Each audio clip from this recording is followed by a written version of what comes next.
Welcome to Talent Unfiltered. Located at the intersection of innovation and all things talent.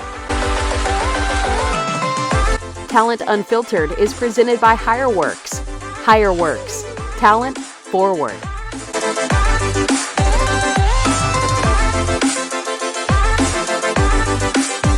Now, here is your host, Ron Godier.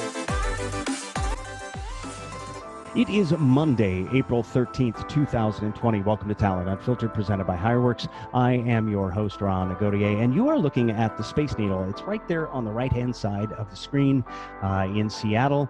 A little bit different view than you'd normally get, kind of a residential area there, looking very, very quiet. Seattle and larger Washington State were two of the very first COVID-affected areas here in the United States. If you've never been to Seattle, I suggest you go when this is over. You will not be sorry. It is an absolutely beautiful town and one that will be well worth your time. Now, before we get started today, I have a few things that I want to cover with you. First, you can connect with the show on Facebook, on Twitter, on Instagram, and on Snapchat. The show is available on Spotify, on Soundcloud, on Buzzsprout, and there is a video version, which some of you are watching right now, obviously, on YouTube.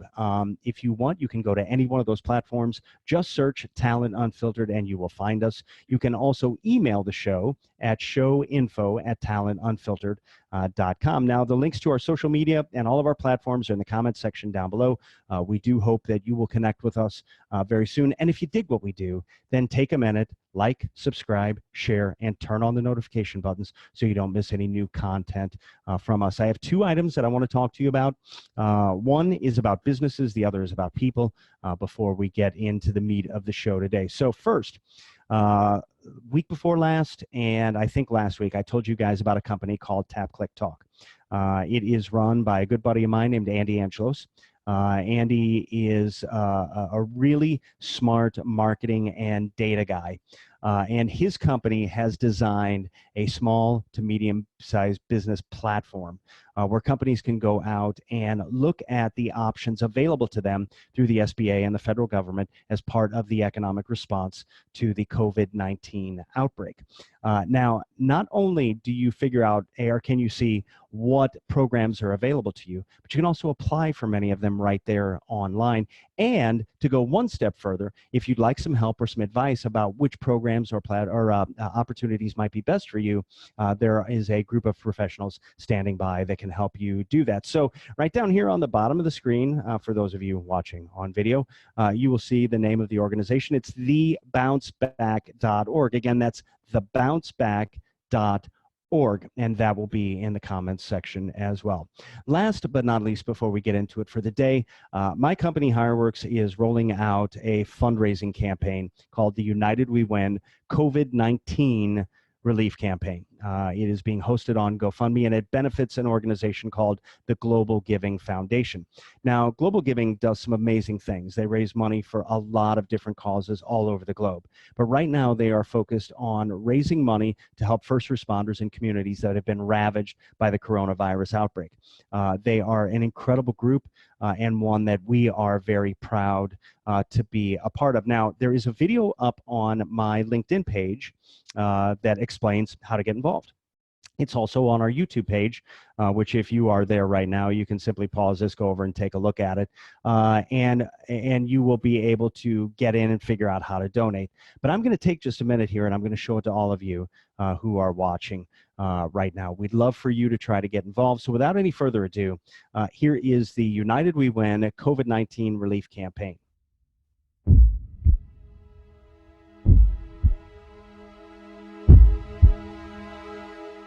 Somewhere, a child is hungry. Hungry because the one place they could count on for meals each day has been taken away from them. At this moment, in your city, parents are struggling to understand how to pay the bills now that their jobs are gone.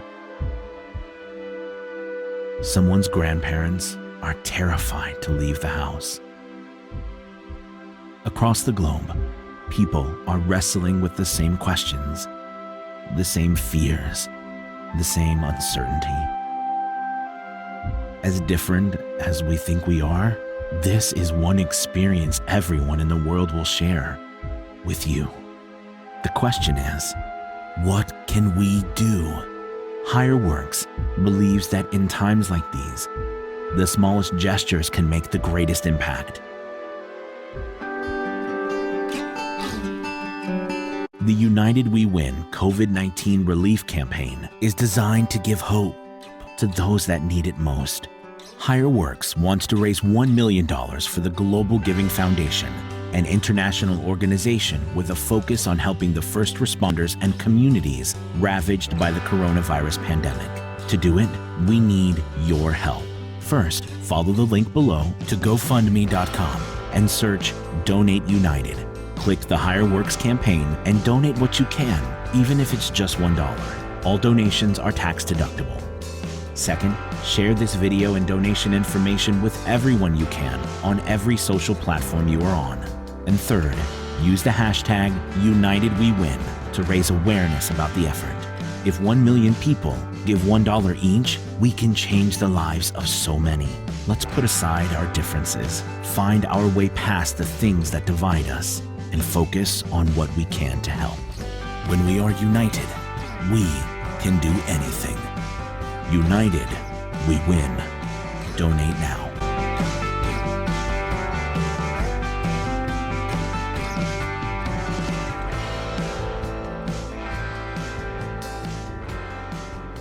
We hope that you will find it in your heart to get involved. Again, Global Giving is a wonderful, wonderful organization. All you need to do is just go to GoFundMe.com, search Donate United. You'll see our banner right there. Click on that banner, make a donation, whatever you can, whether it's $5, $10, $1, whatever it is. All donations are tax deductible. But we really want to try to do something for this organization to help not just people here in the States, because this is a global pandemic. We want to try to help as many people around the world as we can. We have a pretty lofty goal of $1 million, but if you will donate, it certainly helps. Every little bit helps. If you can't donate, then just get this shared to everyone in your network on whatever platforms you happen to be on. So again, if you can donate, great. If not, share. Even if you do donate, make sure you share. We want to try to get this out in front of as many people as we possibly can. Now, I want to get going and I want to get into the show today. The show is... This is a little bit different. I decided not to have a guest today because I wanted to take some time. We've been getting a lot of questions about how we think, how I think things are going to change after the pandemic. And I think what's interesting about it is that in many ways, the world is going to change. And in some ways, it's not going to change at all. I get those questions all the time. Hey, Ron, what do you think? Is it going to be totally different? Is it going to be exactly the same? Well, the answer is kind of both, right? So I'm spending time right now trying to prepare my business for what happens the next time something like this happens.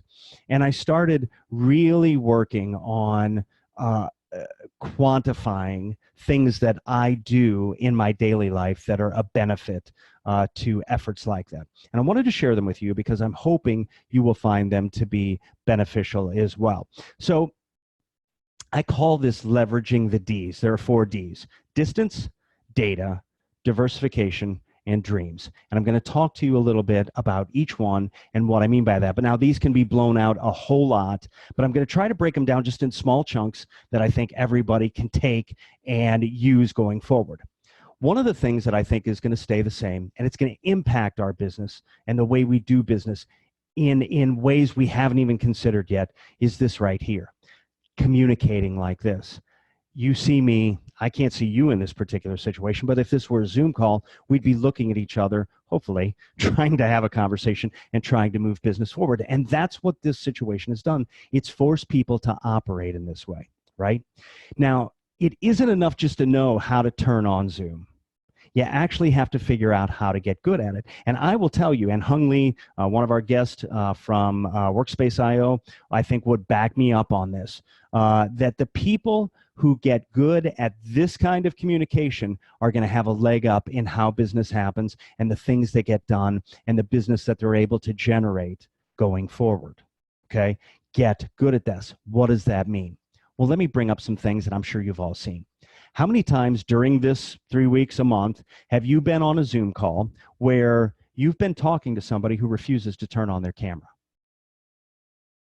I bet it's happened, right? It happens to me all the time. I'll be in a meeting and I'll be ready to have a conversation, and I will talk to this black screen that has the person's name on it. It's horrible. I might as well just pick up the phone and call you. I don't even know why we're doing this, right? But there are advantages to Zoom or Skype or whatever platform you happen to be using that allow you to have some of the same things that you get in face-to-face communication, but it reduces a lot of other things like travel and a whole bunch of other things. So here's what I want you to do. I want you to practice. I want you to get good at it. Now, I'm not advocating that you do what I do here, that you have a set. I don't think you need to do that. I don't think that that's important. I do think you need to do some basic things, okay? Here they are. You ready? Number one, look in the camera. Don't look at the screen. How many times have you been talking to somebody and they're looking at the screen and you know that they're not looking anywhere near you and you can't see, and it drives me nuts. Look into the camera. Because when you look into the camera, it feels weird. It feels weird, but then the person actually feels like you're talking to them. Second, make sure you're centered and make sure you have a light on your face. How many times have you been, it happened to me the other day, was in a situation where somebody had a bright light behind them. All I could see was like a silhouette. It was like one of those altered videos when they have somebody who's, telling a secret or a crime story or something or whatever on the news, right? That's what it was like. So make sure you're well lit. Make sure people can see you. Third, get a mic. It doesn't have to be a fancy one. Okay, does not have to be a fancy one at all. This one right here, bought it online on Amazon for 39 bucks. Plugs right into my computer, and it does a great job. And the reason I use it is it allows me to be hands-free. I can write, I can do a lot of different things, and I take all of my phone calls, all of my Zoom calls, just like this. Last but not least, just practice. Just get good at it. Get comfortable. Turn on your video. Have a conversation, okay? That's what you got to do. The second D in our list of leveraging the Ds, and there are 4 of them, as I mentioned, is data. Now, for most people, data means a lot of different things. It's clearly king. It is something that all people clamor after. Salespeople want to know who's going to buy their product. Companies who make a product want to know who might be interested in it. Recruiters want profile data so that they can call a candidate and talk to them about a job that they have, right? Companies want to make data-driven decisions. They use assessment data. They use financial data to try to make decisions that are in the best interest of their company. Well, when you're having a conversation with somebody, you need to have the same sense of data, particularly if you're going to do it like this, where it's a Zoom conversation, right? Because you don't have all the physical cues. You don't have all the non-auditory cues. Because what happens when we're talking like this, I'm not always looking in the camera. Sometimes I'm looking down here, and all I'm hearing is your voice. I'm not able to pick up on some of the non-auditory physical cues that I would pick up on in a regular conversation. So having data about the person, about what's important to them, about what the call is going to be about what I'm talking to my leader about is very, very important, because it allows me to look competent, capable, and to actually accomplish things on those calls. Data can mean a lot of different things. That's just one thing. And as I said, I could blow this out for hours and hours and hours, but I'm just trying to keep it as centered on how I think communications and business are going to change. The next D is diversification. Well, what do I mean by that? Well, there are really 2 components to this. There's a professional component and a personal component, okay? Professional. I have a client. They are entirely dependent. Their entire revenue stream comes from a segment of our economy that was impacted negatively and heavily by the COVID-19 outbreak. They were impacted so heavily that they had to furlough 2/3 of their workforce. They didn't have another option. They couldn't pivot in time. Now, some businesses just can't. They're really specialized. They're for a particular thing. They offer one service product. They offer one thing, and they only work in a particular area. And if it's a non-essential area in a time like this, it's very difficult. But for those of you who can diversify what you do, to have different ways of going after business while still conducting basically the same kind of business so you can use your expertise, I would do that. My company is doing that. Normally, we do a lot of work in HR. We do a lot of work in traditional RPO. Well, right now, that business is a little bit slower. So we're looking at industries that are providing essential services and taking what we know and applying it there. And I'm not afraid to share that.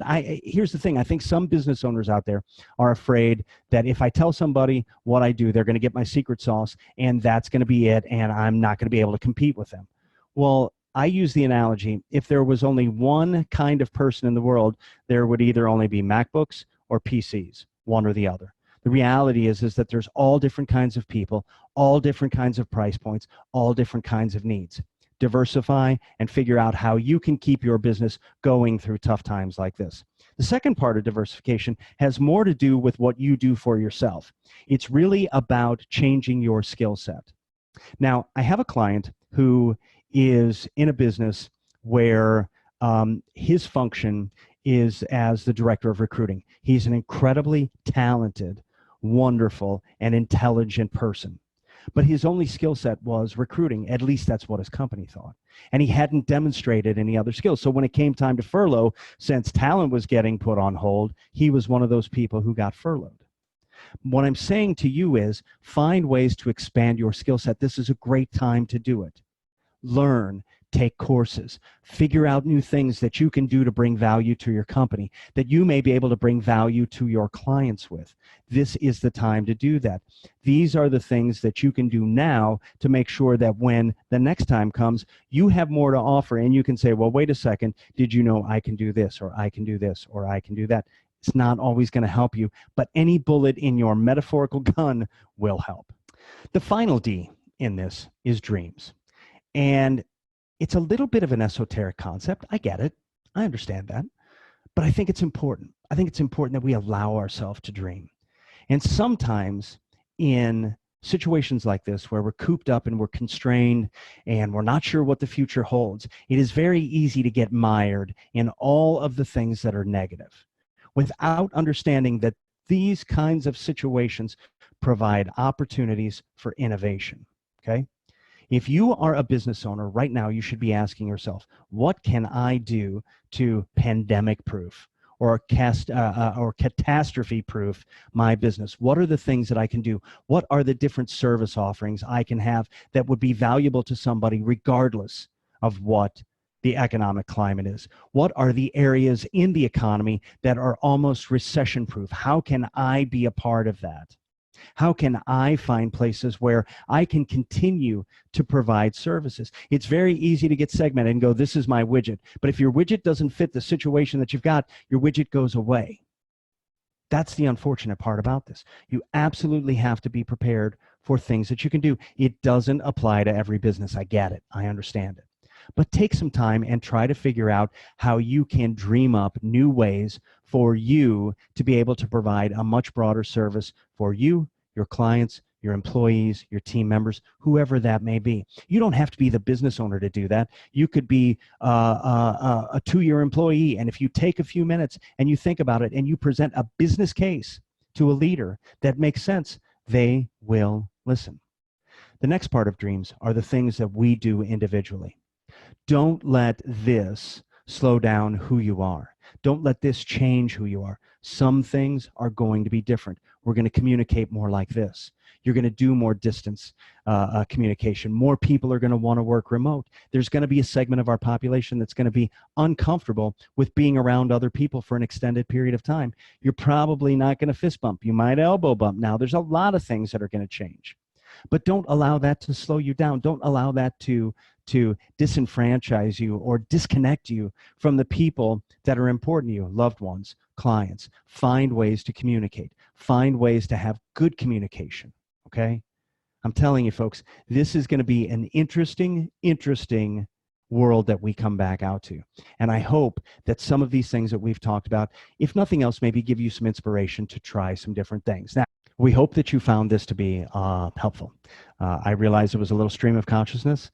I realize some of it may not directly apply to you. But if nothing else, I hope it gives you some new ways, some inspiration to think about how you can reevaluate and retool what you do, either as a leader, as a team member, as an independent consultant, whatever it is. I hope that you were able to find it a little bit beneficial. Now, if you like what we did here today and want to stay up to date, then like, subscribe, and share on your platform of choice. You can also connect with the show on social media on Facebook, Twitter, Instagram, or Snapchat, or you can find me on LinkedIn. We hope you'll join us next week for the next episode of Talent Unfiltered. Until then, peace.